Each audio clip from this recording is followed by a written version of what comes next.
என்னடா பியர் ஆடிட்டு இருக்க போர் அடிக்குதுன்னு சொல்லி நாங்க எல்லாருமே டாப் கிரிமினல் பண்டலை வச்சு சிஎஸ்ஆர்ல நூப் ரேங்க் தான் பண்ண போறோம். சரி நாங்களும் சிஎஸ்ஆர் மேட்ச் ஸ்டார்ட் பண்ணி உள்ள வந்தா ஃபர்ஸ்ட் ரவுண்டே மண்டிலே வைக்கிறாங்க. நாங்க எல்லாருமே ஒரு 3 ரவுண்டு விட்டுக்கு ஒத்துட்டு அடிக்கலாம் அப்படின்ற ஒரு ஐடியால தான் இருந்தோம். ஆனா இந்த ஒரு மேட்ச்ல ஒரு பொண்ணு ஹேக் ஏதாச்சும் போட்டு வந்துச்சான்னு தெரியல.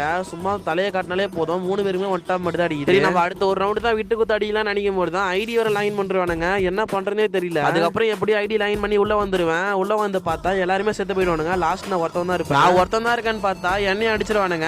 பார்த்தா எனிமி 3 ரவுண்ட் வின் பண்றானுங்க. இதுக்கப்புறம் ஒரு ரவுண்ட் விட்டா கூட மேட்சே போயிடும். அதனால நாங்க எல்லாருமே கன் எடுத்து அடிக்க ஆரம்பிச்சிருவோம். இந்த மேட்ச் விடவே கூடாதுன்னு சொல்லிட்டு இருப்பேன். பார்த்தா எங்க டீம்ல 2 பேர் டவுன் ஆயிடுவாங்க. இதுக்கப்புறம் எங்க டீம்ல நாங்க 2 பேர் மட்டும் தான் இருப்போம். ஆப்போசிட்ல பாருங்க 4 பேர் இருப்பாங்க. நானும் எப்படி MP40 வச்சு 2 பேர் டவுன் பண்றேன். ஓரியன் போட்டு திரும்பி பார்த்தா இன்னொருத்தரும் நம்ம கையில வந்து மாட்டிப்பான். எப்படியே 3 டவுன் பண்ணியாச்சு. லாஸ்ட் ஒருத்தன் தான் இருக்கான். அந்த லாஸ்ட் பிளேயர் அடிச்சா ஏசே அடிச்சிடலாம். எப்படியோ ஏகேல ஒன் டாப் அடிச்சு ஏசே அடிச்சிருவேன். இந்த ரவுண்ட் எப்படியோ அடிச்சு ஏஸ்லாம் அடிச்சு அமௌண்ட் போட்டாச்சு. அடுத்த ரவுண்ட் பாருங்க ஒருத்தர் தான் அடிப்பேன். அதுக்குள்ளே என் டீம் மட்டும் அடிச்சு மேட்சை முடிச்சிருவாங்க. எப்படியோ வெற்றிகரமா 2 ரவுண்ட் வின் பண்ணியாச்சு. நம்ம வீடியோ பாக்குறவங்க எந்த ஊர்ல இருந்து பாக்குறீங்கன்னு சொல்லிட்டு மறக்காம கமெண்ட் பண்ணுங்க. எந்த ஊருக்கு அதிகமா லைக் வருதுன்னு பார்க்கலாம். அதே மாதிரி நம்ம வீடியோ பாக்குறவங்க சப்ஸ்கிரைபா அந்த லைக் பண்ணவே மாட்டீங்க. மறக்காம பண்ணிட்டு பாருங்க. சரி ஓகே வாங்க இந்த ஒரு மேட்சை பார்க்கலாம். லாஸ்ட் ரவுண்டு நாங்க 2 பேர் மட்டும் தான் இருப்போம். சரி நானும் ஒருத்தர் டவுன் பண்றேன். லாஸ்ட்ல ஒரே ஒருத்தர் மட்டும் தான் இருப்பான். அந்த லாஸ்ட் பிளேயரை நான் தான் அடிக்கலான்னு பார்ப்பேன். ஆனா லாஸ்ட்ல எங்க டீம் மட்டும் பறந்து வந்து அடிப்பாரு. இந்த ஒரு மேட்ச் ஒரு தரமான போய் போட்டிருப்போம். ஆனா இதுக்காகவே ஒரு லைக்கை போட்டு